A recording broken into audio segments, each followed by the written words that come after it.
សួស្តីអ្នកទាំងអស់គ្នាខ្ញុំនឹងបង្ហាញអំពីការចូលទៅកាន់ payout គឺជាការចូលទៅកាន់ព័ត៌មាននៃការបង់ប្រាក់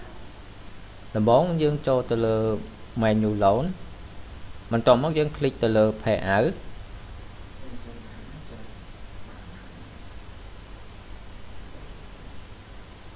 ឥឡូវនេះគឺខ្ញុំចូលមកដល់ទីតាំងរបស់ payout ហើយយើងអាច search តាមរយៈការបញ្ចប់ត្រឹមថ្ងៃណាហើយយើងអាច search តាមរយៈ group របស់កម្ចីហើយយើងអាច search តាមរយៈលេខកូដលេខ ID របស់កម្ចីហើយយើងអាច search តាមរយៈឈ្មោះ CEO ម្នាក់ណាដែលគាត់ជាអ្នកទទួលកម្ចីបន្ទាប់មកយើងអាច search តាមរយៈ address របស់អតិថិជន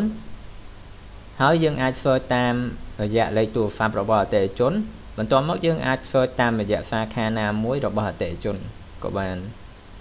បន្ទាប់មកយើងធ្វើការ click ទៅលើប៊ូតុង search ហើយវានឹងបង្ហាញ visa នៅខាងក្រោមនេះគឺជា visa ដែលអតិថិជនគាត់ដល់ថ្ងៃមកសងប្រាក់